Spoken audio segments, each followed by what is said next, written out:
Salut tout le monde, c'est Zido et aujourd'hui je vais vous faire la comparaison de 4 Pyraminx qui sont pour moi les plus utilisés et les meilleurs du moment pour vous indiquer un petit peu quels sont les avantages des uns et des autres et les inconvénients des uns et des autres. C'est parti.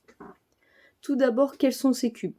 On a le Moyu Weilong Pyraminx magnétique, donc pas le maglev, attention. Le X-Man Bell V2. Le GAN Pyraminx du milieu, puisqu'il y en a 3, et le MGC Evo.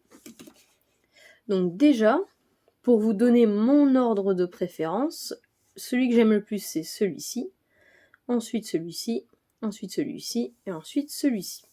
Maintenant, c'est mon avis, je vais vous expliquer maintenant quelles sont les différences entre ces différents Pyraminx. Déjà au niveau du poids, parce que c'est quand même important, c'est un event pour lequel on va s'entraîner en faisant des AO 100 ou des AO 200 parce que ça va très vite. Ces deux-là sont plus légers que ces deux-là, c'est-à-dire que le GAN c'est le plus léger, il n'y a pas de souci là-dessus, il tient en main très facilement, il est hyper léger.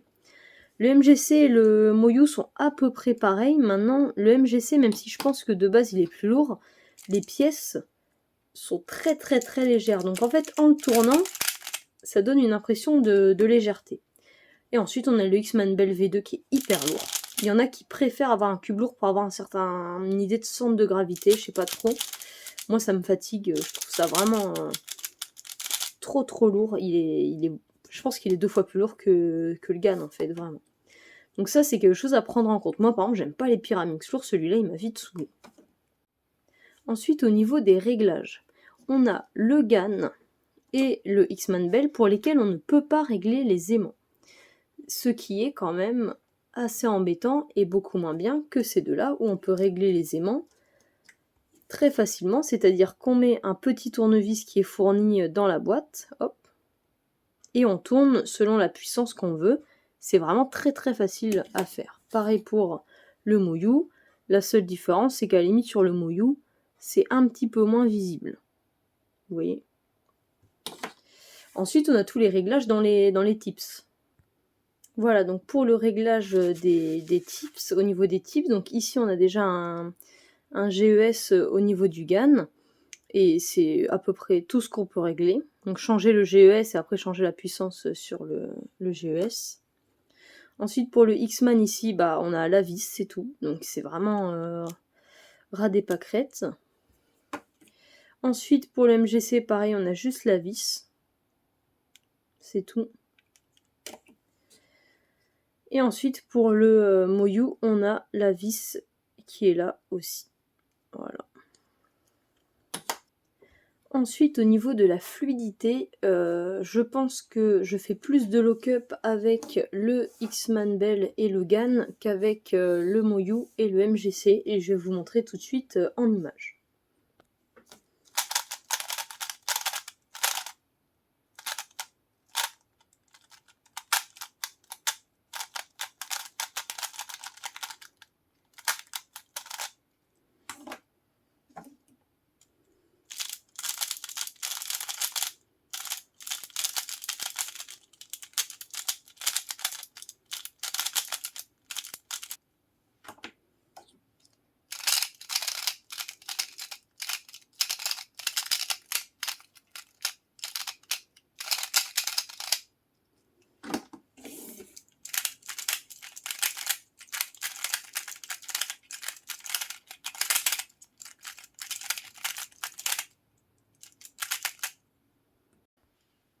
Au final, sur les images, on remarque que les deux avec qui je fais le plus de look-up, c'est ceux-là, et celui avec qui j'en fais moins, c'est lui. Quoi qu'il en soit, moi, dans mon feeling préféré, on est vraiment sur celui-là en premier, et limite, ouais, celui-là en dernier. Après, le problème avec le MGC, c'est qu'en soi, il fait pas vraiment de lock-up, mais t'as l'impression qu'il accroche quand il tourne, et c'est assez désagréable. En plus, il fait très cheap, je sais pas, genre j'ai une pièce, voilà, celle-ci. Vous voyez que l'arête, elle est pas très bien mise, et en fait, on peut pas le réparer, c'est vraiment, voilà, on le voit bien là. Il est livré comme ça, et on peut pas vraiment bien l'aligner. Par exemple, normalement, ça doit ressembler à ça, il n'y a pas d'écart entre les couleurs et le blanc, et là, vous voyez bien qu'il y a un gros écart. Donc, Moi je trouve que le MGC fait très cheap et ça me gêne un petit peu. Après voilà, c'est vraiment un feeling très personnel. Ils sont tous très très bons, on va pas se mentir. Ensuite, au niveau des couleurs, on remarque que le X-Man et le Moyu sont ceux où le bleu est le plus foncé, et là c'est là où le MGC c'est là où le bleu est le moins foncé. Ensuite, au niveau du vert, c'est celui du X-Man qui est le plus clair, avec le MGC toujours, et les deux ont des couleurs plus foncées, donc le Gan et le Moyu.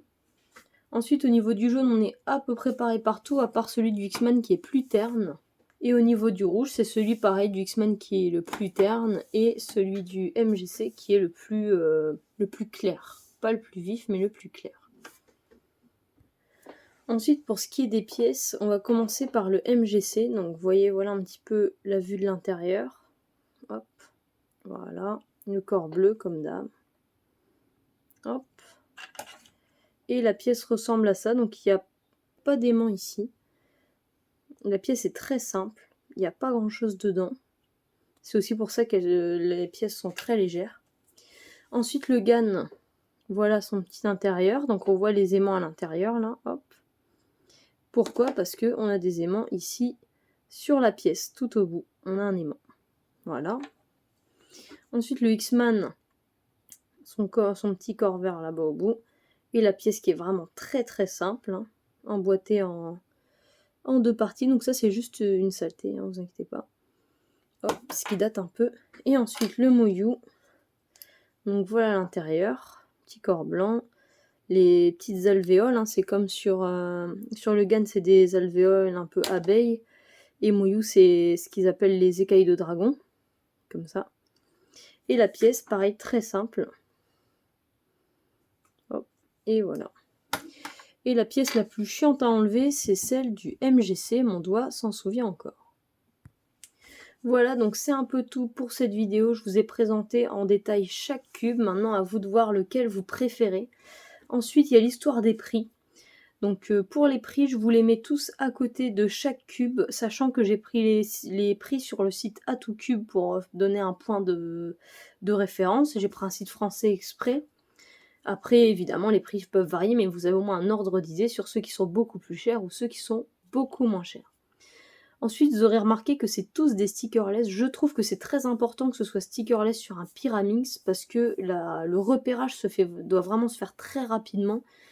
Et je pense que c'est plus facile sur un cube stickerless. Après, vraiment, là, c'est à l'appréciation des personnes. Mais voilà, ça, c'est vraiment mon avis perso. Donc, je les prends toujours en stickerless. Voilà, donc j'espère que cette vidéo vous aura plu, qu'elle vous aura aidé dans le cas où vous en aviez besoin à choisir un Pyraminx. Sur ce, je vous laisse et je vous souhaite une très bonne journée. Allez, salut!